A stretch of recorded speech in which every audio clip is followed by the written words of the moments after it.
One one one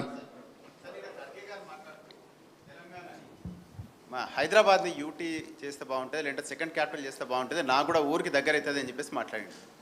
Kharge లాంటి వ్యక్తికి అట్లా మాట్లాడకంటే దురదృష్టం ఇంకోటి ఉండదు. ఇన్ని రోజులు ఢిల్లీకి మోసిన ఆయన నాకు హైదరాబాద్ దగ్గర అయిద్దని మాట్లాడి హైదరాబాద్ గొంతుకు వస్తానంటే తెలంగాణ ప్రజలు ఊరుకోరు. ఇక నేను చెప్పిన దానికి ఇదే బలమైన కారణం. ఖర్గే లాంటి వ్యక్తి కూడా హైదరాబాద్ రెండో రాజధాని కావాలంటుందంటే వీళ్ళు ఎవరు వచ్చినా హైదరాబాద్ దెబ్బ పెడతారని మనకు అర్థమవుతా ఉంది. హైదరాబాద్ మనది, మన సొంతం, దాన్ని ఎన్నిటి కూడా అట్లా పోనీయం. కాబట్టి ఈ ఖర్గే మాటలు కూడా నా స్టేట్మెంట్ కూడా బలపరుస్తున్నాయి. కాబట్టి అటువంటి పిచ్చి వాళ్ళకు ఇక్కడ స్థానం ఇవ్వద్దని చెప్పి నేను కోరుతా ఉన్నా. హైదరాబాద్లో పవర్ కట్స్కి బీఆర్ఎస్ ప్రభుత్వం అండర్లైన్ పవర్ వేయకపోవడం, అండర్గ్రౌండ్ పవర్ వేయకపోవడమే కారణమని సీఎం రేవంత్ రెడ్డి చెప్తున్నారు. ఎన్ని సిటీలలో ఉన్నాయండి అండర్ గ్రౌండ్ లైన్లు ఇండియాలో? అవసరమైన చోట కొద్ది మేర వేస్తారు. ఇక సీఎం రేవంత్ రెడ్డికి ఆయన నోటికి మొక్కాలే. ఆయన ఏం చెప్తాడో అసలు ఆయనకి ఏమైనా తెలుస్తుందా తెలియదా నాకైతే అర్థమవుతలేదు. సార్ భాష విషయంలో మనము దేని విషయం అండి? భాష మీరు మాట్లాడే భాష నేను మంచిగా మాట్లాడుతున్నా కదా. భాష విషయంలో సంయమనం పాటించాలంటే మనం ఒక పెద్ద మనుషుల ఒప్పందం చేసుకుందామని నిన్న సీఎం ప్రతిపాదన పెట్టింది సార్. ఈ సీఎమా? ఈ సీఎమే సార్. అంటే దయాలు వేదాలు వలించినట్టున్నది. నైట్ దయాలు వేదాలు వలించినట్టుందండి అది. సార్ మీరు గతంలో కూడా మూడో ప్రత్యామ్నాయం కోసం ప్రయత్నం చేశారు ప్రాంతీయ పార్టీల తరఫున. ఇప్పుడు మళ్ళీ కొత్తగా ప్రత్యామ్నాయం అంటే ఎన్డీఏ యూపీఏకు ప్రత్యామ్నాయంగా రావాలంటే ఏ పార్టీలు కలిసి వచ్చే అవకాశం ఉంది కేంద్రంలో? మీరు మంచి క్వశ్చన్ అడిగిన బ్రదర్, చాలా థ్యాంక్స్. ఒక మాట నేను మనవి చేస్తాను. జాతీయ రాజకీయాలలోకి పోదామని చెప్పి నేను బీఆర్ఎస్ పేరు మార్చి ఆ ప్రయత్నం చేసిన. మహారాష్ట్రకి పోయి బాగా చేసినాం. చాలా ఆశ్చర్యం ఏంటంటే నిన్న వాళ్ళు వచ్చారు నా దగ్గరికి, 2-3 గ్రూపులు వచ్చి బీఆర్ఎస్లో అక్కడ చేరిన వాళ్ళు. సార్ ఇప్పుడు మహారాష్ట్రలో అక్టోబర్లో శాసనసభ ఎన్నికలని మీరు వట్టిగా రాని సార్ నిలబడండి, మేమంతా మీ పేరు చెప్పుకొని గెలుస్తాం, రావాలి, మా దగ్గర మార్పు రావాలి, మీ తెలంగాణలో మీ ప్రభుత్వంలో అమలు చేసిన కార్యక్రమాలు రావాలని మహారాష్ట్ర ప్రజలు బాగా కోరుతున్నారు, మిమ్మల్ని తీసుకురమ్మని అడుగుతున్నారు, మా దగ్గర ఒక భయంకరమైన అనిశ్చితి ఉందని వాళ్ళు వచ్చినారు. నేను తప్పకుండా నా జాతీయ రాజకీయ ప్రస్థానాన్ని కొనసాగిస్తాను, అందులో అనుమానం లేదు. రెండవది, ఈ పార్లమెంట్ ఎన్నికల తర్వాత అందరితోనే ఆలోచించి మీరు అన్నటువంటి ప్రాంతీయ శక్తుల ఐక్యతకు నేను ఎంత చేయగలుగుతానో, నాకెంత సంబంధాలు ఉన్నాయో, నాకెంత తెలివితేటలు ఉన్నాయో వాటన్నిటిని రంగరించి తప్పకుండా నేను చెప్పిన పరిస్థితి ఉత్పన్నం కావడానికి అన్ని ప్రయత్నాలు చేస్తాను. ఇప్పటికే చాలామందితో మాట్లాడుతూ ఉన్నాం, లైక్ మైండెడ్స్తోని. వారు ఎవరి పని వాళ్ళు చేసుకుంటూ ఉన్నప్పటికీ మేము కనెక్టెడ్గానే ఉన్నాం. తప్పకుండా అందరం కలిసి ఒక ప్రత్యామ్నాయం రూపొందిస్తాం. ఏదో ఒక జాతీయ పార్టీ మాకు సపోర్ట్ చేయక తప్పని పరిస్థితి ఏర్పడే పరిస్థితులు మాత్రం సృష్టిస్తాం. సార్ హలో సార్, మీరేమో బీఆర్ఎస్ ఇక్కడ సార్ ఇక్కడ సార్ ఇక్కడ మీరేమో బీఆర్ఎస్కు 12 నుంచి 14 అంటున్నారు, అసలు బీజేపీకి 1 అని అంటున్నారు. కానీ వాళ్ళేమో బీఆర్ఎస్కే 1 లేదా 2 కాంగ్రెస్ మెజారిటీ సీట్లు గెలవబోతున్నాయి, నెక్స్ట్ బీజేపీ ఉంటుందనేది స్వయంగా ముఖ్యమంత్రి నిన్న మీడియా ప్రతినిధులతో అన్నారు. సో రెండో విషయం ఏంటంటే ముఖ్యమంత్రి చెప్పిన ఎన్ని నిజమైనయో ఎన్ని నిజం కాలేదు ఇప్పుడు ప్రజలకు తెలిసిపోయింది. ముఖ్యమంత్రి గారు చెప్పిన విషయాలు నిజాలు ఎన్ని అబద్ధాలు ఎన్ని, మన అసెంబ్లీ ఎలక్షన్లో ఆయన చెప్పిన ఎన్ని జరిగినాయని ప్రజల అనుభవంలోకి వచ్చేసింది ఆల్రెడీ. దాని గురించి నేను కొత్తగా వ్యాఖ్యానం చేయాల్సిన అవసరం లేదు. అంటే ఈ పార్లమెంట్ ఎన్నికల ఇష్యూ కాబట్టి చెప్తున్నారు, అంటే ఈ సీట్ల విషయంలో మీరు అంటున్నారు కాబట్టి వారు అంటున్నారు. సో రెండో విషయం ఏంటంటే మీ పవర్ పోగానే, పవర్ ఉద్యమ సమయంలో మీకు వ్యతిరేకంగా, తెలంగాణకు వ్యతిరేకంగా, ఉద్యమానికి వ్యతిరేకంగా ఉన్న వాళ్ళంతా మీ దగ్గరకు వచ్చి 3 నెలలు కాకముందే అందరూ మళ్ళీ మీ పార్టీ నుంచి వదిలి వెళ్ళిపోయారు. దాని పట్ల మీరు ఏమనుకుంటున్నారు? నాకు అర్థం కాలేదండి. అధికారం కోల్పోయిన వెంటనే మీ చుట్టూ ఉన్న వాళ్ళ గతంలో తెలంగాణ ఉద్యమం సాగినంత కాలం తెలంగాణను వ్యతిరేకించి, కేసీఆర్ను వ్యతిరేకించి, తెలంగాణ ఏర్పాటుని వ్యతిరేకించిన వాళ్ళు తెలంగాణ ఏర్పాటు కాగానే మీ చుట్టూ వచ్చి చేరారు. సో మళ్ళీ మీ అధికారం పోగానే మళ్ళీ వెళ్ళిపోయారు. వాళ్ళ గురించి ఏంటి మీ కామెంట్? ఇప్పుడు ఏమైపోయిందంటే భారత రాజకీయాలలో మరి ముఖ్యంగా నరేంద్ర మోడీ ప్రధానమంత్రి అయిన తర్వాత చాలా దుర్మార్గాలు జరుగుతున్నాయండి. జరిగి ఏమైందంటే సన్ఫ్లవర్ గ్యాంగ్ ఎక్కువ తయారైపోయింది. ఆ సన్ఫ్లవర్ ఏంటంటే పొద్దు తిరుగుతుంది. ఈ పవర్ ఫ్లవర్స్ ఇవన్నీ ఇప్పుడు కాంగ్రెస్లోకి పోయిన వాళ్ళందరూ కాంగ్రెస్ని గెలిపిస్తారా అండి? గెలిపించడానికి పోతున్నారా? ఎందుకు పోతున్నారు? వాళ్ళు వాళ్ళ స్వార్థం కోసం, వాళ్ళ పనుల కోసం, వాళ్ళ పైరవీల కోసం, వాళ్ళ స్వలాభం కోసం పోతున్నారు. మీరు చెప్పిన దాంతో నేను అన్నిటితో ఏకీభవిస్తున్నాను, ఒక పాయింట్ ఏకీభవిస్తలేను. అందరు పోయిన మీరు మా అందరూ పోలేదు. బీఆర్ఎస్ ఒక మహాసముద్రం, 60 లక్షల సభ్యత్వం ఉన్నటువంటి పార్టీ. ఎవరైనా ఎలిమినేట్ చేస్తాం పలానా దాన్ని అనుకుంటే తప్పదే, ఆ గర్వం పనికిరాదు. మేము మొన్నటిదాకా 10 ఏళ్ళ అధికారంలో కాంగ్రెస్ అవుట్ ఆఫ్ పవర్ ఉంది. కాంగ్రెస్ ఎలిమినేట్ అయిందా? డెసిమేట్ అయిందా? కాదు కదా. చంద్రబాబు నాయుడు గారు కూడా ఒక టైంలో 2004 to 2014 ఆయన పవర్లో లేరు. అంతమాత్రం టీడీపీ డెసిమేట్ అయిందా? అది భ్రమ.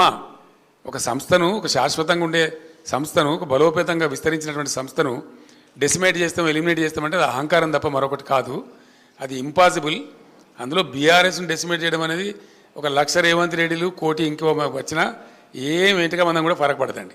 सर असेंबली में असेंबली में आपको असेंबली में एमआईएम आपको सपोर्ट कर रही थी, लेकिन पार्लियामेंट इलेक्शन में बिल्कुल वो दूर हो गए. आप क्या समझते हैं? आप कैसा बोल रहे दूर हो गए बोल के? तो मैंने आपको क्या आप कैसा बोल रहे दूर हो गए बोल के? आपके किसी प्रोग्राम में कहीं भी आपका जिक्र नहीं करे, वो किसी भी प्रोग्राम में कहीं जिक्र नहीं करे. जैसा असेंबली में नहीं, उससे दूर हो गए बोल के समझेंगे क्या? गाँव गाँव जाके आपके सपोर्ट के बारे में बात कर रहे थे क्या? नहीं, सुनिए भाई, एमआईएम हमसे दूर हो गए बोल के कौन बोल रहे हैं?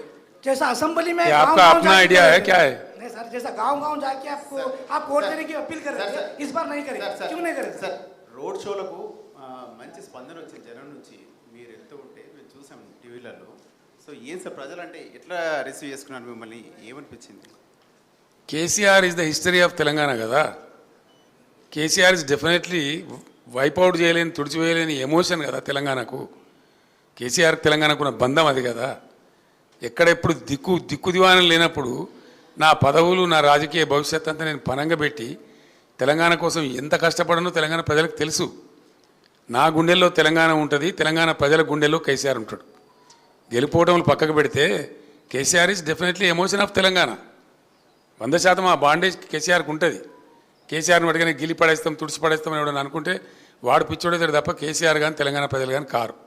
Thank you. సార్ మీరు పోయిన జిహెచ్ఎంసీ ఎలక్షన్స్ తర్వాత ప్రధానమంత్రి మోడీ దగ్గరికి వెళ్ళారు, పొత్తు పెట్టుకుంటామని అడిగారు, ఆయన రిజెక్ట్ చేశారని మోడీ స్వయంగా చెప్తా ఉన్నారు. మోడీ నేను చెప్పిన కదా గోబెల్స్ అని. ఆయనకి ఏది అవకాశం ఉంటే, ఏడ వంపు ఉంటే, ఎట్లా అనుకూలం ఉంటే అట్లా మాట్లాడతారు మోడీ. ఆ టంగ్ ట్విస్టింగ్ నరేంద్ర మోడీకి వచ్చినంత మరొకరికి రాదు. సార్ గడిచినటువంటి 10 ఏళ్లలో అభివృద్ధి చేశామని చెప్పేసి చెప్తా ఉన్నారు, కానీ 100 ఏళ్ల విధ్వంసం చేశారు బీఆర్ఎస్ పార్టీ వాళ్ళు అని చెప్పేసి కాంగ్రెస్ వాళ్ళు అంటున్నారు. నిజమే బ్రదర్. ఇప్పుడు నేను చెప్పిన ఫిగర్స్ అన్నీ ఉన్నాయి కదా, అవన్నీ ఆడిటెడ్ ఫిగర్స్ కదా. Comptroller and auditor general of India ఇచ్చిన ఫిగర్స్ కదా. అది విధ్వంసం అంటారా? వాళ్ళ దృష్టిలో అది విధ్వంసం అయితే వాళ్ళంత మురుకులు మరొకరు లేరుగా. సార్ వచ్చే 15 ఆగస్టులోపు రుణమాఫీ చేస్తాం, 2 లక్షల రూపాయలు రుణమాఫీ చేస్తాం, ఇందుకోసం కార్పొరేషన్ ఏర్పాటు చేస్తాం, అందులో నుంచి నిధులు సమకూరుస్తామని చెప్పేసి అంటున్నారు ప్రభుత్వం. ఇది సాధ్యమవుతుందా సార్? మీరు రైతు బంధు స్టార్ట్ చేసిన ప్రభుత్వం కదా. బ్రదర్ నేను ఒకటే మాట చెప్తున్నా, నేను కూడా రైతు రుణమాఫీ ప్రకటించిన. ఒకే విడతగా చేద్దామని చెప్పి నేను చేయని ప్రయత్నం ఎక్కని కొండలేదు, మొక్కని బండలేదు. దట్ ఈస్ ఇంపాసిబుల్, జరిగే పని కాదు. అందుకే అరచేతిలో వైకుంఠం చూపించి మిమ్మల్ని మోసగిచ్చారని ప్రజలకు చెప్పిన, ప్రజలు కూడా అదే నమ్ముతున్నారు. అది అయ్యే పని కాదు. ఎందుకంటే ఇప్పుడు ఈయన రైతు భరోసా వేయాలి, నెక్స్ట్ ఏమన్నా 4 విడతల డిఏ ఇప్పుడు విడుదల చేయాలి, 51% ఫిట్మెంట్ ఉద్యోగస్తులు అడుగుతున్నారు, అవి ఇవ్వాలి, మళ్ళీ 40,000 కోట్ల రుణమాఫీ ఇవ్వాలి. ఎక్కడికి వెళ్ళి చేస్తారండి? ఎవరిని మోసపుస్తాడు ఈయన? అంత బట్టిదే ఫాల్సు, అది జరిగే పని కాదు. ఆ కార్పొరేషన్ బట్టిదే, అంత బట్టిదే, ఏది కూడా జరిగే పని కాదు. గవర్నమెంట్లో ఎవ్రీడే మనీ జనరేట్ అవుతుంది, ఎవ్రీడే మనీ బయటికి పోతుంది. అట్లా విడుదల వారికి జరుగుతుంది తప్ప రూపాయి రాక రూపాయి పోక అని ఉంటుంది తప్ప గవర్నమెంట్ దగ్గర అట్లా సూట్ కేసులలో డబ్బులు ఉండేయండి. ఈయన చెప్పేదంతా భ్రమ. ఆయన భ్రమలో ఉండి ప్రజలను కూడా భ్రమింపజేసేటువంటి ఒక ప్రయత్నం చేస్తూ ఉన్నాడు. ఆయన సఫలీకృతం కాడు. కేసీఆర్ గారు నిన్న ముఖ్యమంత్రి రేవంత్ రెడ్డి గారు మాట్లాడుతూ ఒక మాట అన్నారు సార్. ఆయన చేతుల మైకుందా బాబు? కేసీఆర్ గారు తెలంగాణ రాష్ట్రం ఏర్పడక ముందు అనేక మంది ఉద్యమకారులను, మేధావులను కలుపుకుపోయిన కేసీఆర్ అధికారంలో ఉన్న 10 సంవత్సరాలు తెలంగాణ ఉద్యమకారులను పక్కకు పెట్టిండు. జర్నలిస్టులకు కూడా ఎలాంటి న్యాయం చేయలేదు. కాబట్టి మొన్న అధికారం కోల్పోయాడు. ఇప్పుడు కారు షెడ్డుకు పోయింది, అది బయటికి రాదు. కాబట్టి ఇప్పుడు పార్లమెంట్ ఎన్నికల్లో బీఆర్ఎస్కు ఓటు వేయాల్సిన పని లేదని చెప్పి కాంగ్రెస్ చెప్తా ఉంది. ఓకే అమ్మ, చాలా సంతోషం. షెడ్లో ఉన్నది కదా కారు, ఎంత బలంగా వస్తుందో దాని తాటికి రేవంత్ రెడ్డి ఎక్కడ కొట్టుకపోతాడో మీరు నేను ఇద్దరం చూద్దాం. ఉద్యమకారుల విషయం సార్, కేసీఆర్ గారు మీ పని అయిపోయిందండి. వేరే వాళ్ళకి అవకాశం ఏంటి?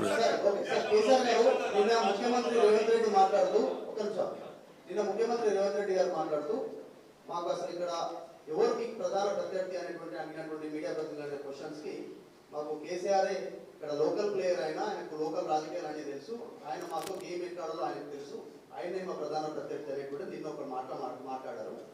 బీజేపీ పొలిటికల్ టూరిస్టులు వాళ్ళకి చేరిపోతారు, వాళ్ళతో పెద్ద ప్రయోజనం ఉండదు ఇక్కడ అనేటువంటి మిమ్మల్ని నిన్న ప్రధాన ప్రత్యర్థిగా ఆయన ఫస్ట్ టైం నిన్న కోట్ చేశారు ఎలక్షన్ల తర్వాత. తర్వాత ఈ మధ్య కాలంలో రిజర్వేషన్ల అంశంపైన భారీగా చర్చ జరుగుతోంది. ముస్లిం రిజర్వేషన్ తొలగిస్తామని బీజేపీ, ఎస్సీ ఎస్టీ బీసీల రిజర్వేషన్ తొలగిస్తుంది బీజేపీ అని కాంగ్రెస్. ఈ రెండింటిపైన మీ అభిప్రాయం? ముఖ్యమంత్రి జ్ఞానోదయం అయితే సంతోషం. మొదటి ప్రశ్నకు సమాధానం. బహుశా ఆయనకి ఇప్పుడిప్పుడే జ్ఞానోదయం అవుతున్నట్టు మంచి మాట. ఇంకింత జ్ఞానం తీసుకుంటే మరీ మంచిది. ఈ రెండవ ప్రశ్న ఏంటంటే, నేను ఇంతకుముందే చెప్పిన బీజేపీ మత చిత్తు రగిల్చడం ద్వారా, మత విద్వేషాలు రెచ్చగొట్టడం ద్వారా రాజకీయ ఓటు సంపాదించుకుంటుంది. దేవుని పేరు చెప్పుకుంటూ దేవుని పేరు మీద ఓట్లు దొబ్బే పార్టీ బీజేపీ. వాళ్ళు సృష్టించే ఈ గోల. నేను ఒక్కటే మాట చెప్తా ఉన్నా, వాళ్ళు ముస్లింలా, హిందువులా, మరొకలా అని కాకుండా ఏ ప్రజలైతే ఇప్పటికి కూడా అసమానతకు గురవుతూ ఉన్నారో, ఏ ప్రజలైతే వాళ్ళకి రావాల్సినటువంటి వాటా పొందలేకపోయినరో, వాళ్ళు ఎస్సీలు కావచ్చు, ఎస్టీలు కావచ్చు, బీసీలు కావచ్చు, ఎంబీసీలు కావచ్చు, ముస్లిం సోదరులు కావచ్చు, ఎవరైనా కావచ్చు, వాళ్ళకు న్యాయం జరగాల్సిన అవసరం ఉంది. ఇలా ఎస్సీలకు కూడా ఇలా 15% రిజర్వేషన్ ఉంది దేశంలో.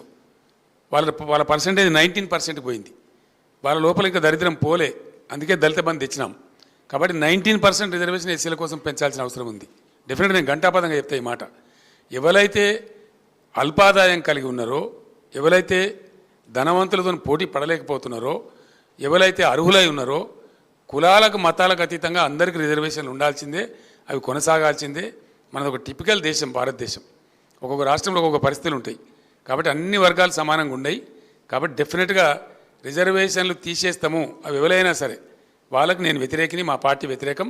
100% ముస్లింల రిజర్వేషన్ తీసేయడం తప్పు.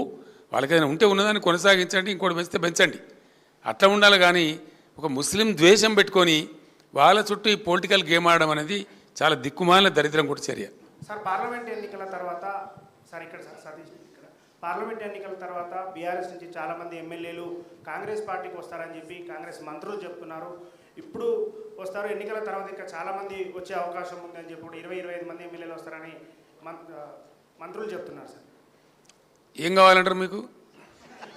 ఎందుకు ఎమ్మెల్యేలు వస్తారంటున్నారు? మీ దగ్గర ఏమైనా సమాచారం ఉందా? నేనేమంటున్నా అంటే,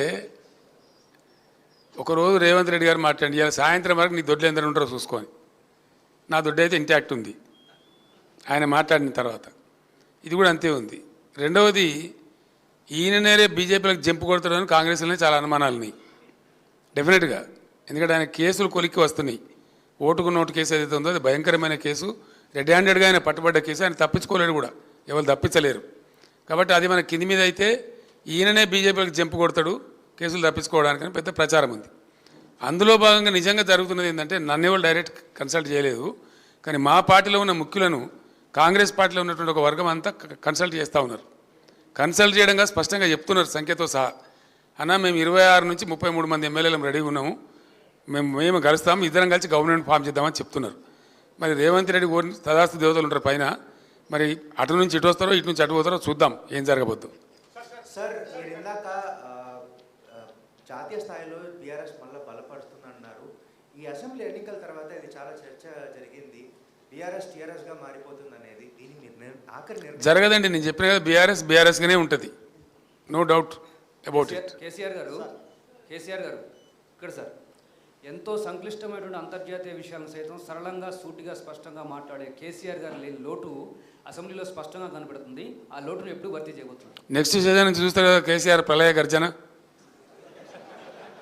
డెఫినెట్గా చూస్తారు. Sir BRS party next parliament elections తర్వాత కేంద్రంలో మంత్రులు చేస్తామని మీరు చెప్తా ఉన్నారు. మీరేమైనా ప్రధాని రేసులో ఉంటారా? 100% ఉంటే అవకాశం వస్తే ఎందుకుండానే అవకాశం వస్తే ఉండరు. ఎవరైనా నాకు అర్థం గమ్మతున్నాను, నీకు అంత అమాయకున్నా. అవకాశం రావాలనే కానీ ఎందుకుండవు నాకు అర్థం కాదు. I will be in the race. మా సురేష్ భాయ్ సాబ్ నవ్వుతున్నాడు, ఆయనే రేపు కేశవరావు వెళ్ళిపోయింది కాబట్టి రేపు మా parliamentary party leader Suresh Reddy గారు కాబోతారు. రేపు నేను లెటర్ ఇష్యూ చేస్తా ఉన్నా చైర్మన్కు. ఈ will be the main player in Delhi on behalf of BRS.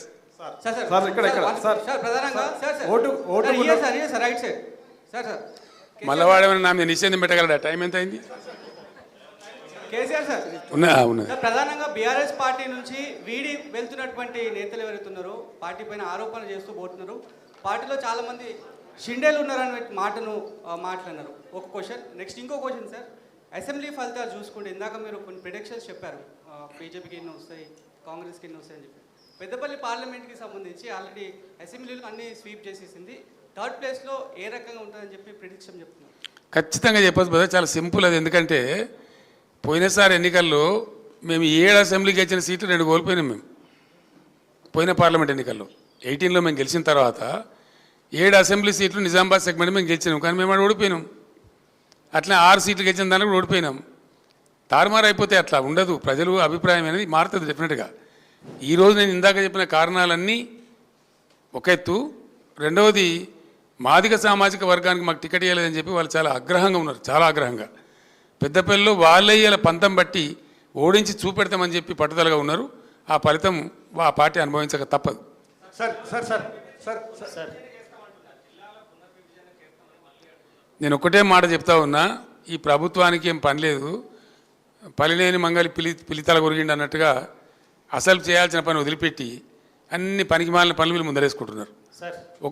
ఇండా బాబు, ఒక్కొక్క జిల్లా చేస్తున్నప్పుడు నేను బట్టిగా చేయలేదండి.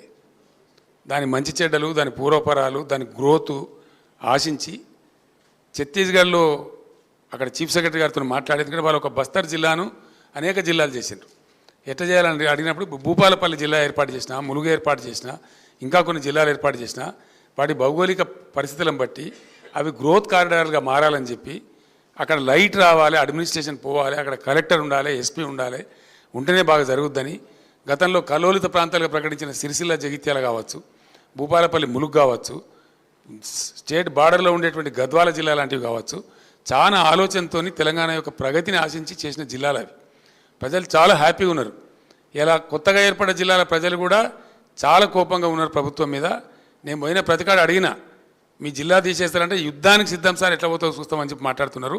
పార్లమెంట్ ఎన్నికల్లో ఈ కొత్త ఏవైతే జిల్లాలు తీసేస్తామని కాంగ్రెస్ చెప్పిందో ఆ దెబ్బ కూడా ఇప్పుడు కాంగ్రెస్ పడబోతా ఉంది. Sir sir sir sir Narender sir ఇక్కడ సార్ ఉద్యమ సమయంలో సార్ ఇక్కడ సార్ సార్ నేను సార్ ఇది ఫోన్ ట్యాపింగ్ కేసులో రాధాకిషన్ రావు మీ ఆదేశాలనే మేము పాటించినాము, మా సొంత నిర్ణయాలు ఏం తీసుకోలేదని సిఆర్పిసి 141 సెక్షన్ స్టేట్మెంట్ ఇచ్చారు సార్. వాడోడా Radhakishan Rao? Who is he? DCP sir, DCP. నాకు తెలియదు, నీకు అంత తెలుసా? నీకు ఆయన రాష్ట్రంలో 100 మంది డీసీపీలు ఉంటారు, వాడు కూడా ఒక్కరి పేరు పట్టుకుని నన్ను అడిగింది నాకు అర్థం కాదు. తలా తోకలేని ప్రశ్న అది. అసలు ఆ ఫోన్ ట్యాపింగ్ ఏదో మీకు పిచ్చి పట్టుకున్నది. కానీ ముఖ్యమంత్రికి ఫోన్ ట్యాపింగ్ ఏమైనా సంబంధం ఉంటుందా? రాహుల్, నువ్వు ఇంత పెద్ద సీనియర్ లీడరు. ముఖ్యమంత్రి gets reports from the intelligence department. వాడు ఎట్లా తీసుకొచ్చిన రిపోర్ట్ మాకెట్లా తెలుస్తుంది నాకు అర్థం కాదు. వాడు ట్యాపింగ్ చేసిండా, టూపింగ్ చేసిండా, డబ్బులు ఇచ్చిండా, ఇంకేదైనా రహస్య వ్యవస్థ పెట్టుకున్నా మాకు ఎందుకు తెలుస్తుంది? నాకు అదో ఇష్యూ అవా ఇంత సిల్లి. ఆ గవర్నమెంట్ ఎంత సిల్లి ఉన్నదో మీరు కూడా అట్లా తయారైపోయిన పూర్తిగా. What is that non sense? నాకు అర్థం కదా. ఫోన్ ట్యాపింగ్ అదో పెద్ద ఫినాయిల్ పెట్టి నోలు కట్టుకునే పరిస్థితి తెస్తూ ఉన్నారు. ఎవడో కొందరు బాగాగాలు పని లేక ఫోన్ ట్యాపింగ్ తోకట, ఏం ట్యాపింగ్ అయినా నాకు అర్థం కాదు. ఇలా ఈ ముఖ్యమంత్రి తరఫున ఇంటెలిజెన్స్ ట్యాపింగ్ చేస్తలేదా అండి? Do you say that? ప్రతి ప్రభుత్వానికి ప్రపంచంలో గూఢచార వ్యవస్థ లేని ప్రపంచమే ఉండదు, ప్రభుత్వమే ఉండదు. వాళ్ళు సమాచార సేకరణ చేసి ప్రభుత్వానికి ఇస్తారు. సాయంత్రానికో పొద్దున్న early morning, every morning intelligence comes and brief the chief minister about the law and order situation. చాలా ఉంటాయి. మన దగ్గర హైదరాబాద్లో పేలుళ్ళు జరిగినాయి, అట్లాంటిది ఏదైనా ఉంటుంది, ఇంకేదైనా ప్రమాదాలు ఉంటాయి, కొన్నిసార్లు కొన్ని విచిత్రమైన దొంగల ముఠాలు వస్తాయి. అట్లాంటివన్నీ కూడా సమాచారం సేకరించి ఇస్తూ ఉంటారు. ఏం చేయాలో చెప్తారు. దాన్ని బట్టి గవర్నమెంట్ ఏంటంటే వివిధ శాఖల అధికారులకు అప్రమత్తం చెప్పి కల్తీ విత్తనాలు ఉంటుంది, దాని మీద కూడా ఇస్తారు. వాళ్ళు ట్యాపింగ్ చేస్తాడా, టూపింగ్ చేస్తాడా మాకేం తెలుస్తుందా? నాకు అర్థం కాదు. No minister is concerned with that, no chief, అసలు కన్సర్న్ ఉండదు. We are only concerned with the reports given by the intelligence. The way they brought the report, we don't know. That is purely internal matter of the police department. And ఇంకోటి అండి, అదేదో మీరు పెద్ద భ్రమలో ఉన్నారు. పోలీసులు ఎప్పుడు ఫోన్ ట్యాపింగ్ చేసినా బాజాప్తాగా టెలిగ్రాఫ్ యాక్ట్ ప్రకారం, 1869 టెలిగ్రాఫ్ యాక్ట్ ప్రకారం బాజాప్తా రాష్ట్ర హోమ్ సెక్రటరీ పర్మిషన్ తీసుకొని చేస్తారు. పర్మిషన్ లేకుండా చెయ్యరు. ఇది ఇంగితమైన ప్రతి ఒక్కరికి తెలుసు. తర్వాత తీసుకున్న దాన్ని డిమాలిజ్ చేయొచ్చని కూడా ఉంది ఆ చట్టంలో. ఒక నిర్ణీత వ్యవధి తర్వాత వాళ్ళు సేకరించిన సమాచారాన్ని డిమాలిజ్ చేయొచ్చని కూడా అదే యాక్ట్లో ఉంది. ఇది తెలియకుండా అదేదో పెద్ద భయంకరమైన వ్యవహారం అన్నట్టు, దాని ఏదో తోకమట్టం ఏదో కొండందో వెలకబట్టుకున్నాం అన్నట్టు ఏమి బట్టి ట్రాష్ గ్యాస్ దాంతో ఏం అయ్యేది, మీరు ఆ భ్రమలు ఉండకండి. సార్ తెలంగాణ ఉద్యమ సమయంలో 2001 నుంచి 2014 దాకా కేసీఆర్ కుటుంబ సభ్యులకు పారాగాన్ చెప్పులు వేసుకోనేటువంటి వ్యక్తులు అదే సమయంలో డీజిల్ పోసుకుందామన్నా కూడా కారుకు అట్లాంటి పరిస్థితులు ఉన్నటువంటి వారు ఈరోజు లక్షల కోట్లు సంపాదించారు, వాళ్ళ డబ్బునంతా స్వాధీనం చేసుకుంటామని పదే పదే రేవంత్ రెడ్డి చెప్తున్నారు. చాలా సంతోషం, చేసుకోమని వెంటనే అర్జెంటుగా చేసుకోమని చెప్పాలా. పారాగాన్ చెప్పులు లేకుండా నేను ఉంటున్నా, రేవంత్ రెడ్డి ఉండినా ప్రజలకు తెలుసు కదా. పారాగాన్ చెప్పులు లేకుండా ఎవరు అనేది అందరికీ తెలుసు కదా దేశంలో. ఎవరు భూ కబ్జాదారు, ఎవరు బ్లాక్ మెయిలరు, ఎవరు ఓటుకు నేటి కేసులో పట్టుబడ్డరు, ఎవరు దొంగ దందాలు చేసినారు, ఎవరు భూమాఫియా అందరికీ తెలుసు రాష్ట్రంలో. మాకు పారాగాన్ చెప్పులు లేని ఫ్యామిలీ అండి మాది. Sir Srinivas sir, city vision live. గతంలో రైతులకు ఉచిత ఎరువులని ఒక హామీ ఇచ్చారు, మీరు చాలా సంతోషపడ్డారు, ఆశపడ్డారు రైతులు. అయితే ఆ నినాదం మళ్ళీ ఈ మధ్య తెర మీదకి తేవట్లేదు. కాదు బ్రదర్, కాదు బ్రదర్, బేసికల్లీ అది కరెక్ట్ కాదు. ఎందుకంటే మేము ఏం చేసినామంటే రైతుకు సహకారం అందించాలా, పెట్టుబడి సాయం చేయాలని మేము ప్రయత్నం చేసినాం. ఆ టైంలో ఏం జరిగిందంటే యూరియా బస్తాలు ఇద్దామని కొంతమంది చెప్పారు. ఒక సలహా, ఇట్ వాజ్ అండర్ డిస్కషన్, నేను ఎప్పుడు చెప్పలేదు, ఇట్ వాజ్ అండర్ డిస్కషన్. తర్వాత అశోక్ గులాటి గారు అని చెప్పి చాలా ప్రామినెంట్ ఆగ్రో ఎకానమిస్ట్ ఈ దేశంలో, ఇంటర్నేషనల్ ఫేమస్ కూడా ఆయన, ఢిల్లీలో ఉంటారు, నాకు మంచి ఫ్రెండు. ఆయన నేను అడిగిన, మేము చేద్దాం అనుకుంటున్నాం, వితౌట్ ఆ గవర్నమెంట్ సపోర్ట్ ఇలా వ్యవసాయం నడిచే పరిస్థితి లేదు. అనేక దేశాలలో గవర్నమెంట్ సపోర్ట్ చేస్తూ ఉంది, మన దేశంలో ఉల్టా ఉంది, మా రాష్ట్రంలో మేము చేయాలనుకుంటున్నాం కొత్త రాష్ట్రం అని చెప్పి ఆయన సలహా అడిగింది. ఆయన ఏం చెప్పినట్టే బ్రదర్, నాకు ఇప్పుడు నువ్వు యూరియా బస్తాలు ఇస్తావు, వానాకాలం వేసుకుని 4 మిగిలి ఉంటాయి ఆయన దగ్గర, నువ్వు మొత్తం ఇస్తావు ఈ పంటకు. ఆయన ఏం చేయాలి, ఈ 4 బస్తాలు అమ్ముకుంటాడు మార్కెట్లో, మళ్ళీ దానికి అపఖ్యాతి వస్తుంది. కాబట్టి అట్లా వద్దు, నువ్వు ఎంత ఇస్తావో, నీ స్టేట్ కిట్టి ఎంతవరకు పర్మిట్ చేస్తావో నాకు తెలియదు, నువ్వు చేయదలుచుకున్న సహాయం క్యాష్ రూపంలో చేయి. ఏం చేయదలుచుకున్నావు, 1000 ఇస్తావా, 2000 ఇస్తావా, 3000 ఇస్తావా, నీ ఇష్టం. కానీ ఆ డబ్బుకు అతను ఓనర్ కావాలి. ఎందుకంటే ఒక ఆయనకు విత్తనాలు పట్టి ఉండొచ్చు, ఒక ఆయనకు ట్రాక్టర్తో దున్నించుకునే ఎక్కడికి పట్టి ఉండొచ్చు, ఒక ఆయనకు పురుగుల మందులు కొనుక్కునే ఎక్కడ ఉండొచ్చు, రకరకాల అవసరాలు ఉంటాయి రైతులకు, వేరియేషన్ ఉంటుంది. కాబట్టి నువ్వు ఇచ్చే కాడికి క్యాష్ ఈ బస్తాలు ఇచ్చి మళ్ళీ వాళ్ళు అమ్మేసుకొని, అవసరం లేని వాళ్ళు అమ్మేసుకొని ఇవన్నీ ఇబ్బంది జరుగుతుందండి అని చెప్తే ఎరువు బస్తాలు దానాడే ఫుల్ స్టాప్ చేసినాం. తర్వాత రైతు బంధు పేరు మీద ఈ స్కీమ్ ప్రారంభించినాం. కానీ దీన్ని కొంతమంది చిల్లరగాళ్ళు సోషల్ మీడియాలో పెట్టి బస్తాలు ఇస్తానో ఏమైంది, బస్తాలు ఇస్తానో ఏమైందని, మేము ఇది రైతు బంధుకు బస్తాలు 2 ఇస్తామని చెప్పినామా? బస్తాలకు బదులుగా ఇస్తున్నదే రైతు బంధు. దాంతో ఎవరికి అవసరం, ఒక ఆయన విత్తనాలు కొనుక్కుంటాడు, ఒక ఆయన పురుగుల మందు కొనుక్కుంటాడు, ఒక ఆయన ఎరువులు కొనుక్కుంటాడు, ఒక ఆయన ట్రాక్టర్ దున్నకానికి పెట్టుకుంటాడు, ఒక ఆయన నాటేయించుకోవడానికి పెట్టుకుంటాడు, రకరకాల అవసరాలు ఉంటాయండి. ఆయన అవసరాన్ని బట్టి ఆ డబ్బును ఆయన వాడుకుంటా ఉన్నాడు. దాని ఫలితమే మనం 3 కోట్ల పైచిలు టన్నుల ధాన్యం పండించినాం, పంజాబ్ను తలదనినాం. మీరు అడిగింది మంచి క్వశ్చన్, అది నాకు కూడా ఇక్కడ చెప్పానని ఉండే, మీ క్వశ్చన్ ద్వారా ఇప్పుడు క్లియర్ అయిపోయింది. I'm thankful to you.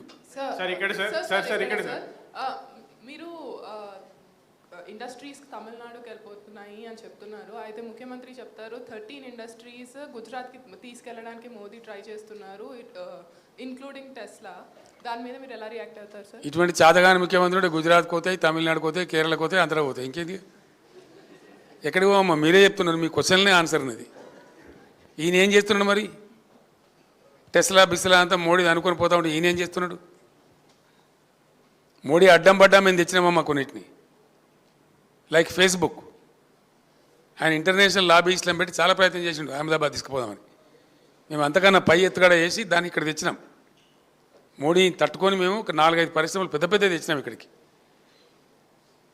Sir ఇక్కడ సార్ మీరు మొన్న మెదక్లో మాట్లాడుతూ టైం కాగలే సుమా, మళ్ళీ ఈసీ నిషేధం, మళ్ళీ అదో కథగా చెప్పండి. సార్ ఇక్కడ సార్ మీరు మొన్న మెదక్లో మాట్లాడుతూ అసెంబ్లీలో చెల్లని రూపాయి పార్లమెంట్లో ఎట్లా చెల్లుతుంది అన్నారు. సో మన పార్టీ నుంచి కూడా కొప్పులీశ్వర్, ఆర్ఎస్ ప్రవీణ్ కుమార్, బాజిరెడ్డి ఇట్లాంటి వాళ్ళందరూ అసెంబ్లీ ఎన్నికల్లో ఓడిపోయారు, వాళ్ళు ఇప్పుడు ఎట్లా చెల్లుతారు?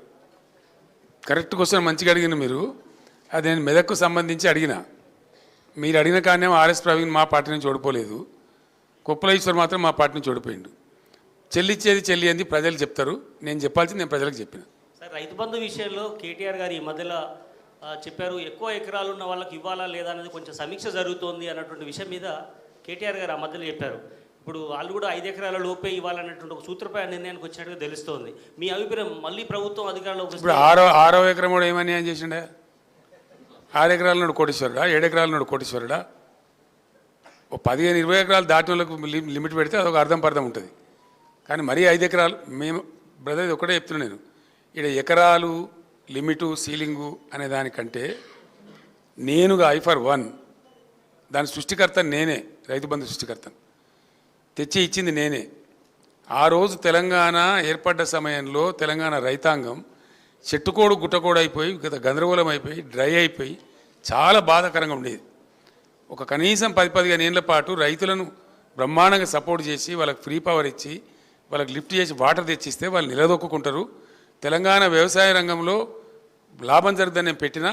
And that agriculture sector of Telangana has contributed to the GSDP of Telangana by 18.36%. Telangana GSDPకి 18.36% కూర్చినటువంటి శాఖ వ్యవసాయ శాఖ, రైతాంగం.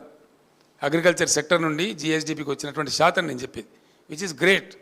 నేను అనుకున్న కళ నెరవేరింది. ఇంకొక 5-6 ఏళ్ళు కొనసాగించిన తర్వాత ఈ సీలింగ్ బిల్లింగ్ మేము కూడా ఆలోచిస్తామని అనుకున్నాం. రైతులు కొంచెం అప్పులు తీరిపోయి వాళ్ళ సొంత పెట్టుబడి వాళ్ళు పెట్టుకునే పరిస్థితికి వచ్చిన తర్వాత అప్పుడు పేద రైతులకు మాత్రం పెడదాం, కొంచెం ధనిక రైతులకు తీసేద్దామని మాకు కూడా ఆలోచన ఉండే బేసికల్లీ. కానీ ఇంత హాఫెజాడ్గా ఇంత తొందరపడి ఒక కన్ఫ్యూజన్ క్రియేట్ చేసి రేపు మాకు వస్తుందా రాదా అనేటువంటి ఒక భయాన్ని రైతుల్లో క్రియేట్ చేసే దిక్కుమాలిన చర్యలు మాత్రం మేము చేయలే. ఆ పని కాంగ్రెస్ చేసింది. ఆ వ్యవసాయ మంత్రి కూడా మాట్లాడిండు, అందరు మాట్లాడుతున్నారు. తప్పకుండా రైతుల ఆగ్రహాన్ని వాళ్ళు చూడబోతారు. Sir thank you so much. కేజ్రీవాల్కు బెయిల్ వచ్చింది. నీ 3వసారి అయిందే బాబు సార్. బెయిల్ రాలేదు సార్. కేజ్రీవాల్ బెయిల్ వచ్చింది. చూస్తాను ఏం కావాలి నీకు? ఢిల్లీ సీఎంకు కేజ్రీవాల్కు బెయిల్ వచ్చింది. అదే కేసులో ఉన్న కవితకు మాత్రం బెయిల్ ప్రాసెస్ నడుస్తూ ఉంది కోర్టులో. సింపుల్ ఈజ్ ద ఇష్యూ అండి.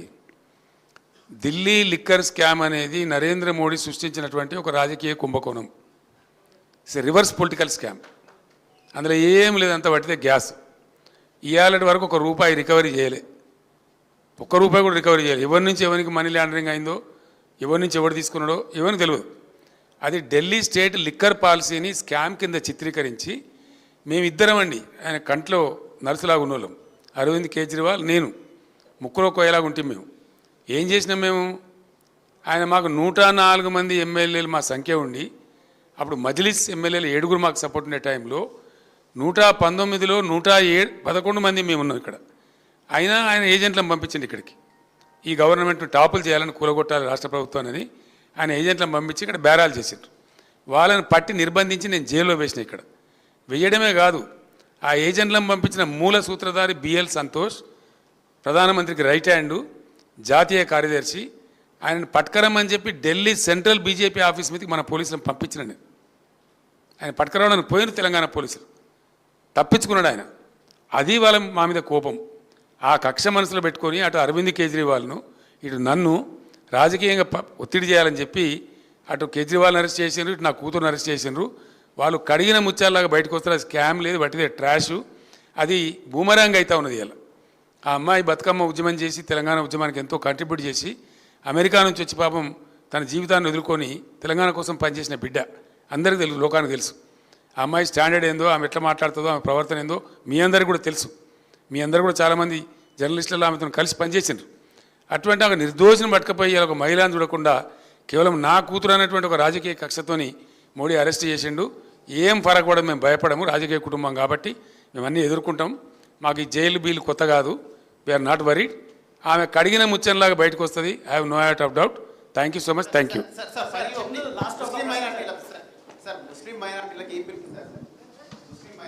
మైనార్టీ సోదరులకు నాది ఒకటే విజ్ఞప్తి.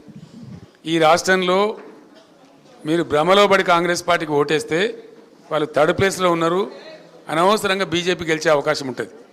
మీకు BRS సెక్యులర్ పార్టీ, బ్రహ్మాండమైన నీతి నిజాయితీ ఉన్న పార్టీ, మంచి పార్టీ, మిమ్మల్ని ఆదుకున్న పార్టీ, మైనార్టీ గురుకులాలు పెట్టిన పార్టీ, మీ బడ్జెట్ 12,000 కోట్లు పెట్టి ఖర్చు పెట్టిన పార్టీ. కాబట్టి BRSని ఆదరించండి. BRS సెక్యులర్ పార్టీగా ఉంటుంది, మీ సంక్షేమాన్ని కాపాడుతుంది, మీ రిజర్వేషన్లు కాపాడుతుంది, మీ హక్కుల కోసం పోరాడుతుంది. కాబట్టి BRSకే ఓటేసి BRSని గెలిపించమని తెలంగాణ ముస్లిం బిడ్డలందరికీ కూడా నేను కోరుతా ఉన్నాను. మైనార్టీ COE బ్రాంచెస్ అనేవి ఏర్పాటు చేశారు సార్. మైనార్టీ స్కూల్ మైనార్టీ విద్యార్థులకు ఉన్నత విద్య కల్పించాలనేసి COE బ్రాంచెస్ అంటే central of excellence and branches ఏర్పాటు చేశారు. అయితే దాంట్లో ఫ్యాకల్టీ లేదు, విద్యార్థులు లేరు అనే సాకుతో ఇప్పుడు బ్రాంచెస్ మొత్తం ఎత్తేస్తున్నారు సార్. బ్రదర్ నేనేమంటున్నా అంటే మైనార్టీ విద్యార్థుల యొక్క మంచిని కోరి బీఆర్ఎస్ ప్రభుత్వం పెట్టిన స్కూళ్ళు కానీ మంచి కానీ ఎవరు చేయలే. బీఆర్ఎస్ ఇచ్చిన స్కాలర్షిప్స్ కూడా ఎవరు ఇవ్వలే. ఐఏఎస్ కోచింగ్ కానీ విదేశీ స్కాలర్షిప్ కానీ చాలా ఇచ్చినాం. టెమరిస్ పెట్టి ఒక రికార్డు నెలకొల్పినాం. ఇండియాలో ఎక్కడ లేవు, మేము పెట్టినాం. ఇవాళ ఈ కాంగ్రెస్ ప్రభుత్వం అందరినీ ముంచుతున్నట్టుగానే తీయగా మాట్లాడుతుంది తప్ప ఏం మంచి పని చెయ్యదు. వాళ్ళు ఎత్తేస్తారు గ్యారంటీగా. వాళ్ళకి అసలు ఇంట్రెస్ట్ లేదు మైనార్టీ అభివృద్ధి మీద. కాబట్టి బీఆర్ఎస్ఏ మీకు శ్రీరామ రక్ష. బీఆర్ఎస్ పార్టీని బలపరచండి. టెమరిస్ మేము యాజ్ టీజ్గా కొనసాగిస్తాం. Thank you.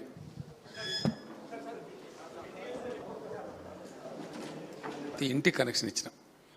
అట్లనే హైదరాబాద్ సిటీలో ₹1 హైదరాబాద్ సిటీ కానీ ఒకటి కాదు, ఒక అసెంబ్లీ కాదు, లేకపోతే ఇంకోటి కాదు, 3 పార్లమెంటు నియోజకవర్గాల సంయుక్త సమావేశంలో వాళ్ళు కనీసం 2-3 వేల మందిని కూడా సమీకరించలేక ఆ రాహుల్ గాంధీ అనేట ఆయన వాళ్ళ అగ్రనాయకుడు ఆ బస్సులోనే కూర్చోవడం, ముఖ్యమంత్రి బయటకు వచ్చి బతిమాలుకోవడం, వచ్చిన డీసీఎం దించి తొందర స్టేడియంలో బొమ్మని చెప్పడం, ఇది స్పష్టమైన సంకేతం.